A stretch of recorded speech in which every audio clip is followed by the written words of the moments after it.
to chapter 16, verse 3 from Parshas Korach. It says in the pasuk, "Vayikalu al Moshe and Aaron." They gathered on Moshe and Aaron. Vayomru alehem, and they said to them, "Rav lachem, it's too much for you. Hikol eda kulam kedushim, because the whole community is holy. Uvitocham Hashem, amongst them is God. Ma'adu tinasu al kal Hashem. Why have you elevated yourself over the community of God?" Okay, so let's see what Rashi says here. Here, Elliot, Vakasha.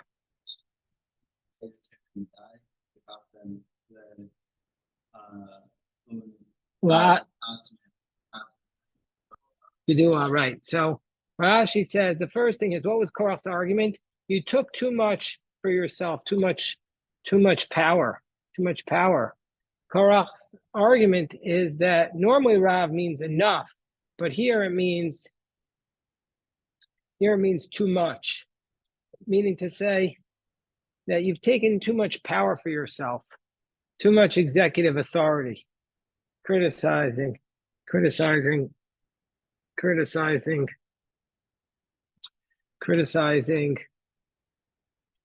Moshe for taking too much authority. Kulam Kedoshim. Read the Rashi. He says, everybody heard God speak to us at Sinai. Everybody heard the same thing. Why have you taken so much for yourself? Everyone heard from God. So why have you taken so much for yourself? So what's his argument? What's Korach's argument? You break it down. He's saying, you took too much authority, but not only that, we're just as holy as you. We're all holy. We didn't say we're just as holy as you. We say we're all holy. Kulam Kedoshim. Democracy.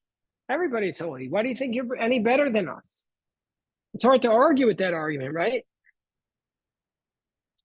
But meaning to say, we're all kind of prophets. We all heard God speak to us at Mount Sinai. We don't need necessarily the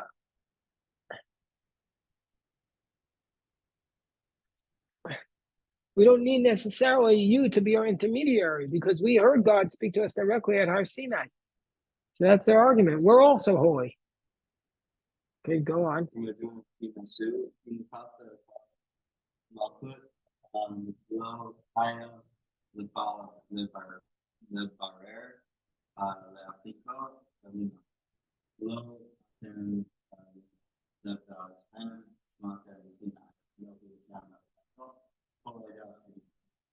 Okay, so what's his third argument was Madua Tidnasu, but Rashi says here that it's not why have you exalted. He has a third argument here. What's his third argument?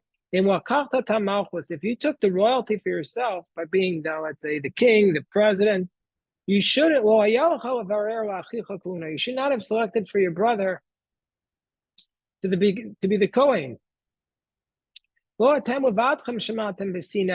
You, the two of you alone, are not the only ones who are at Sinai. I am Hashem, your God. How you doing? Asher? Baruch Hashem. And Anochi Hashem Okecha, Kol Eidah Shemu. Everybody heard it together at Sinai. Everybody heard it. So you're not the only ones who heard it. So he has basically three arguments here. What are the three arguments that Korach is bringing against Moshe? Jonah, what are the three arguments? Number one, that's one argument, is too much power. What's the second argument? The second argument is, the three arguments are Rav Lachem, Kulam Kedoshim, Madua Titnasu. Rashi says, Rav Lachem, you've taken too much power for yourself. You're everything. You're the Sanhedrin, you're the judge, jury, lawmaker, you're everything. There's no check on your power. Number two, Kulam Kedoshim, we're also holy. Why do you think we're also holy? We heard from God at Sinai just like you heard. And number three, Madua Titnasu, what's his argument there? What does Rashi say the argument there is? Aaron, nepotism. Why are you giving your brother the Kehuna? It's not fair. So you've taken three positions of authority over us. And And those are the three issues that that Korach raised. And Korach is what we call today a populist.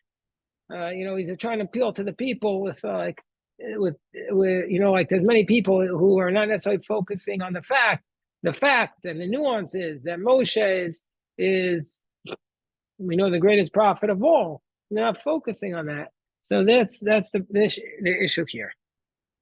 Okay, so Jonah, you want to read the next pasuk? Oh, chapter 16, verse 4. Vayishma Moshe. We can get back to you. Asher, you read it. Vayishma Moshe. So Moshe heard this and he fell on his face. Why is he falling on his face here? So Rashi says something very powerful. What does Rashi say? Let's see what Rashi says.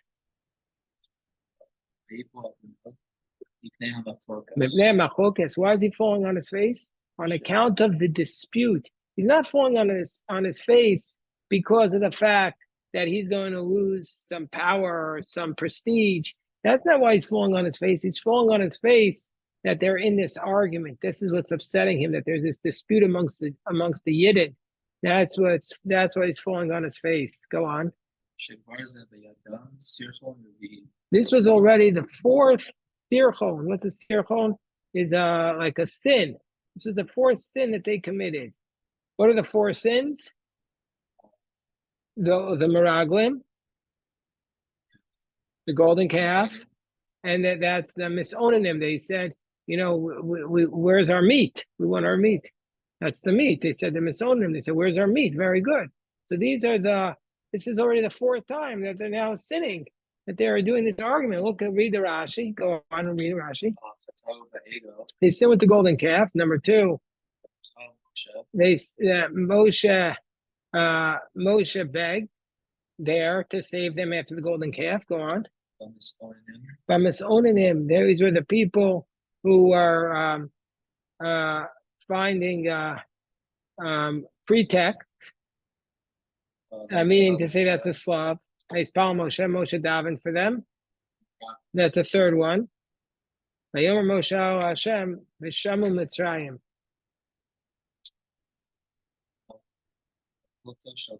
But at the dispute of Korach,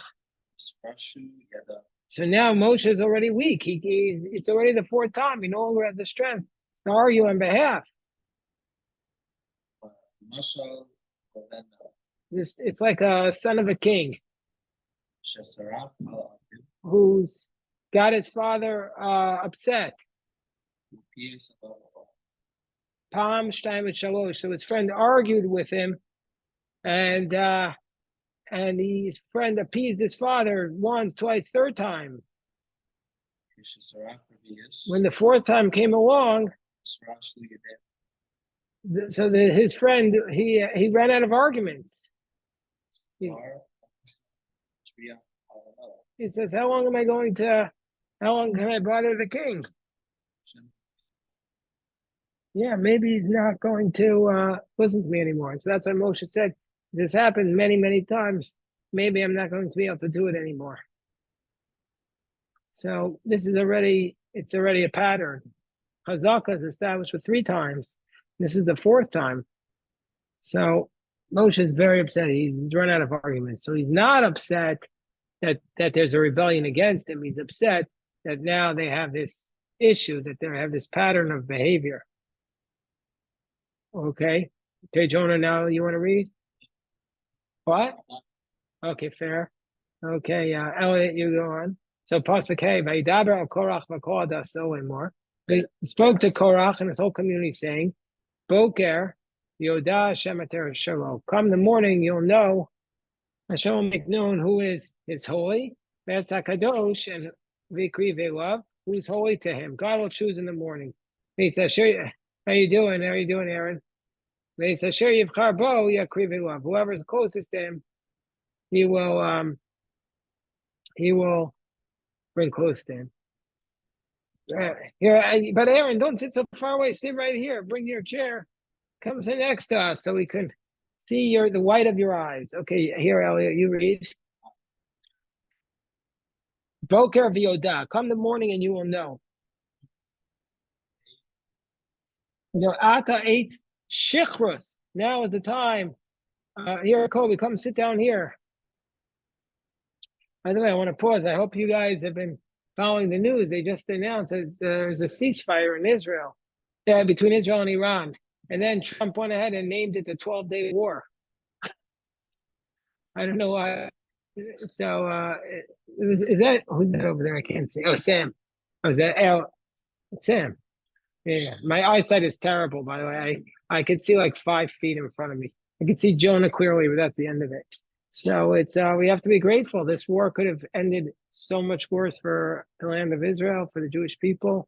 And there were painful losses. There were some tragic deaths and a lot of damage. But it's hard to imagine the war going any better for Am Yisrael as a whole than the way it went over the last 12 days. Hard to imagine. Baruch Hashem, Kobe, right? So you could get to your sister's wedding. It'd be a beautiful thing.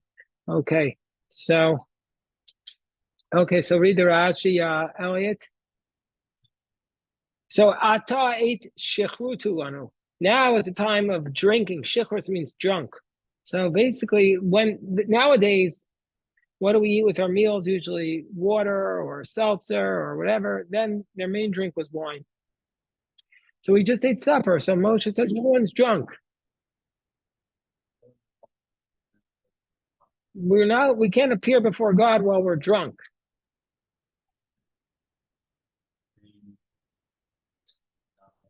With Chotam, Moshe's intent was just to push them off. Shema Yachzerubaham. He wanted to delay. This is a tried and true tactic of when you have a stressful situation, a time of people fighting. It's always push everything off. Just push it off. So you wait a little bit, and then maybe everybody will calm down. So that's what he's saying. In the morning, we'll figure it out. Go on. Boker v'yoda Hashem et hashalo avodas levia. We'll see in the morning who's ready to serve for the levia. V'et kadosh l'Kehuna. In the morning, God will choose who's his Levi and who's his Kohen. Aaron, if you go down there, you see the Chumashim.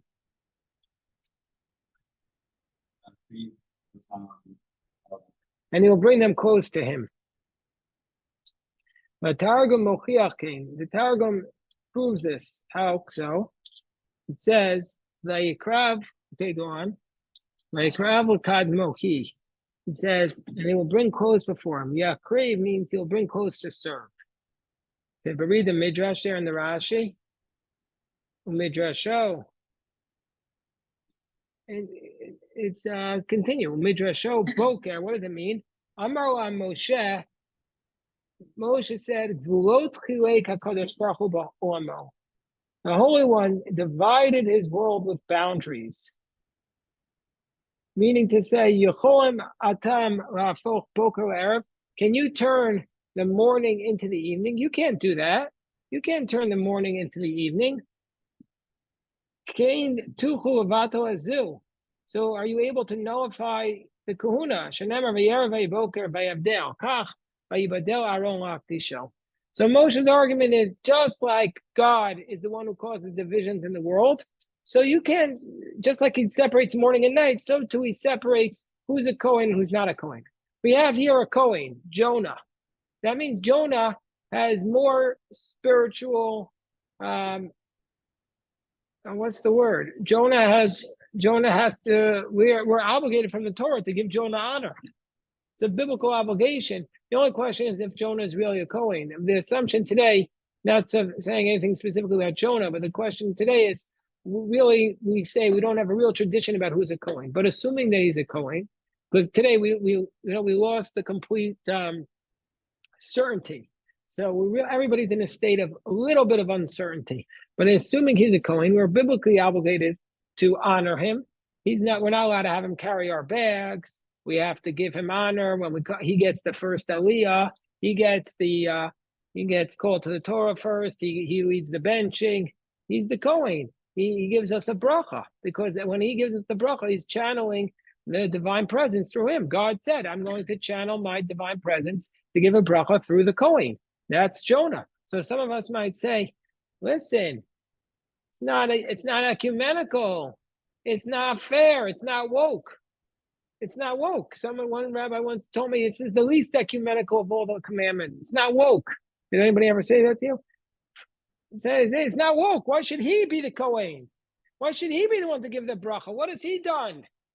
I mean, he's done a lot, but why specifically from birth was he destined for this? What's wrong with the rest of us? Right? That's the way it is. God separates night and day. God separates who's a Kohen and who's not a Kohen. He has that authority. He has it. That's it. It's just the way it is. If we don't like it, we should just pick a different faith. Obviously, because that's what it is. That's what Moshe says to Korach. Korach's argument was, why should he be the Kohen? Kulam Kadoshim. We all have the holiness. What's better about him? The answer is God said he's better. God said he's better. Of course, today, a lot of Kohanim say, I just see the disadvantages of the Kehuna. Today, they don't get to serve in the temple anymore. They don't get to eat the truma. All it means is that they can't go to funerals. They're limited who they can marry. A regular Jew can marry many more people than a Kohen. But a Kohen can't marry a woman who's divorced. Oh, we have another Kohen. We're talking about the Kehuna. So that's a Kohen can't marry a woman who converted. So a lot of people are Kohanim are disappointed in it, but that's the way it is. You don't have a choice. Hashem picks it, and that's what Korach didn't understand. So Korach's rebellion is partially something that you hear today. A lot of people maybe don't like certain aspects of Judaism, and we say to them, that's Korach. What's the problem, Colby? Korach is a person who led a rebellion. You understand? There was a guy who led a rebellion. He didn't like the fact that Moshe Rabbeinu was the prophet, and Moshe picked Aaron to be the Kohen. And Korach's argument was, why should Aaron be the Kohen? Korach says, we're all holy. That's his argument. You follow that? That's what Korach said. But Moshe said, God chooses who's the holiest. That's what Moshe said. Yeah, right, exactly. So when we might think in the theoretical world, we would say, yeah, we're all just as holy. But that's not the way God says that the Torah is going to be practiced. God says, Aaron should be your Kohen, and Aaron's descendants will be your Kohanim, and not Korach. So that's it. If on a logical manner, we should say like Colby says.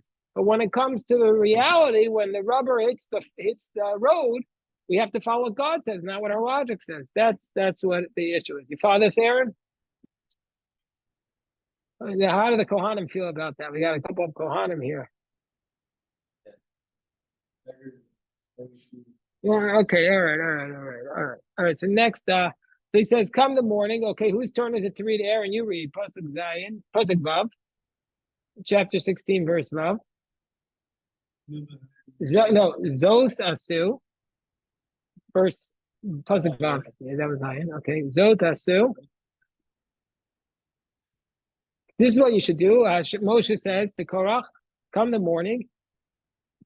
Take fire pans, Korach and his whole congregation. This is what you should do come the morning. Okay, so what's the whole point of the fire pans? Where is that coming from? Who wants to read this Rashi? Who hasn't read a Rashi and would like to read it? Who would like to read the Rashi? Who's volunteering? Taka, anybody? Asher? You know what the Talmud says? Kobe, you know what it says? It says, Ein habaishan will made.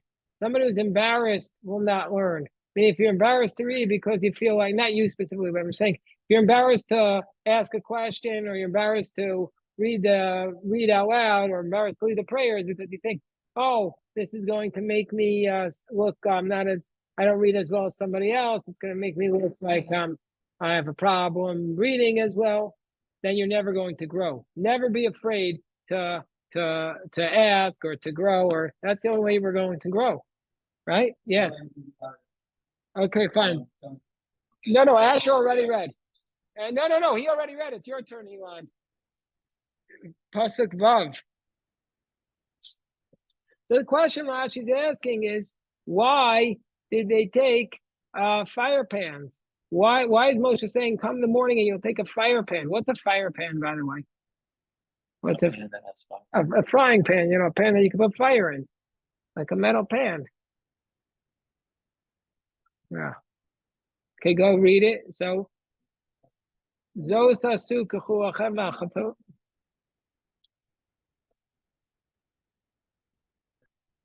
Marwa, what did Moshe see that why did he say, let's test you with the Ketorah, with the incense? Of all the things to test them, why did he say test them with the incense? Keep going. Moshe said to them,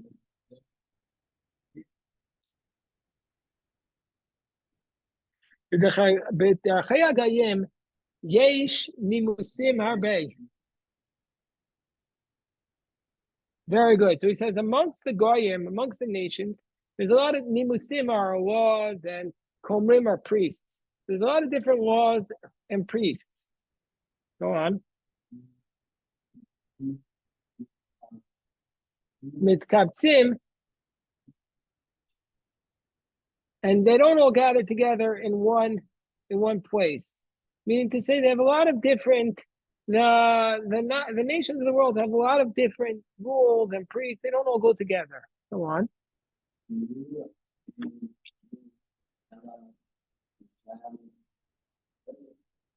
We only have one God. One ark, one Torah, and one altar, and one Kohen Gadol.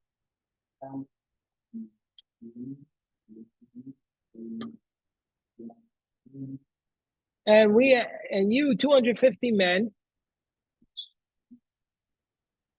Mivakshim. Right, we have one of everything. We're not a big nation. We have one altar, one ark, one Kohen Gadol. You 250 people, you all want to be the Kohen Gadol. Everybody here wants to be the Kohen Gadol. That's not the way it works. That's not the way it works in our faith. You got to have one person. That's the way it is. One leader, one Kohen Gadol. So this is what Moshe says. Rotzebekach. I also want this. This is what I want you to do.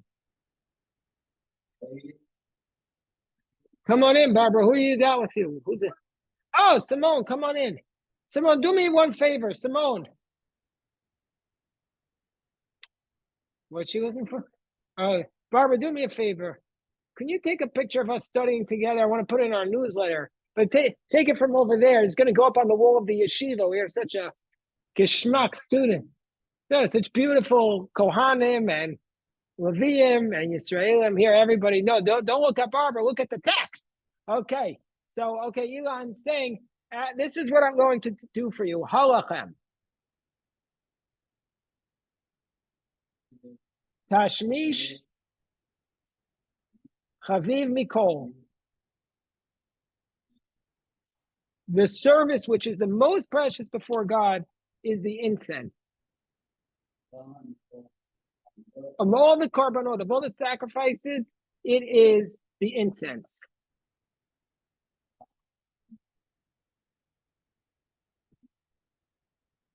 And there is a deadly drug which is put in it, meaning to say the incense is the most beautiful, but it's also the most dangerous.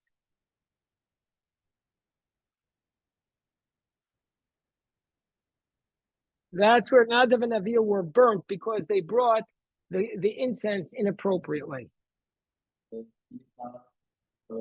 Therefore, Moshe warned them. He said, I'll just finish it up because you're reading beautifully, Elon, but we're about to pray.